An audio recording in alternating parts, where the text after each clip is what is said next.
Hey everybody, Tom here with Organisan. Let's talk about nematodes. If you go do some digging and research again, you will find that there has been a lot of work done showing how effective chitosan can be against pathogenic nematodes.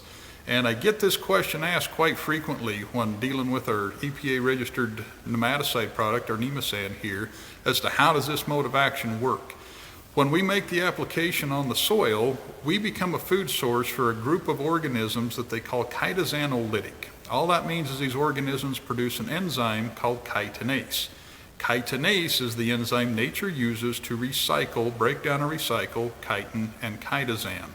A lot of these organisms, Trichoderma harzianum is a fantastic one for this. Trichoderma viride, Pseudomonas fluorescens is a great one. A lot of your bacillus will meet this classification of producing the chitinase enzyme.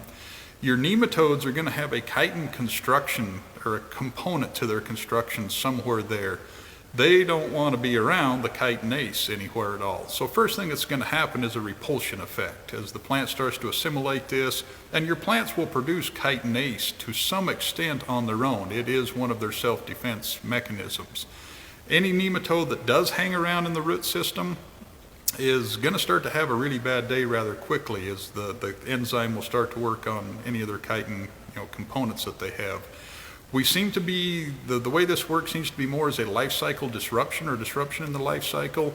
We have a bigger effect on the egg lays and the juveniles. It's not that we're necessarily just toxic to the adults, but especially when we get into, say, cyst nematodes, that cyst is a chitin construction.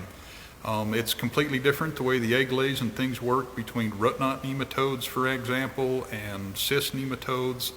But it is possible to help, to control our pathogenic nematodes in the soil at the same time increasing our soil health. So like I say, this, we mentioned in the other video, if you've looked at those papers that were posted, the chitosan becomes a food source for the good guy and works very effectively against the bad guys. So there's a way you can quantify this. If there's a device on the market now called a microbiometer, and if you're not familiar with this, anybody who's trying to figure out their soil health, quantify any of the applications you're making, is the money you're spending worth it? I highly recommend one of these devices. You can have a numerical value for a soil health score in a matter of just a couple of minutes. Go out and make an application with the Nemasan. Put it out next to your grower standard, whether that's a fumigant product, some of the in-seasons that are available there. Come back and see what happens to your soil health score. I've done this enough times, I'm pretty confident that I know exactly what you're going to find with this. So it is extremely possible to increase our soil health at the same time that we help reduce our pathogenic nematodes in the soil.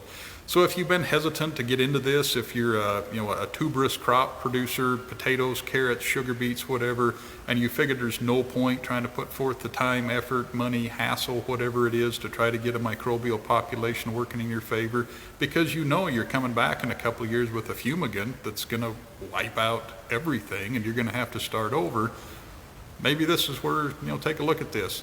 Einstein once said that we're not going to solve our problems with the same line of thinking we used when we created our problems. So keep that in mind.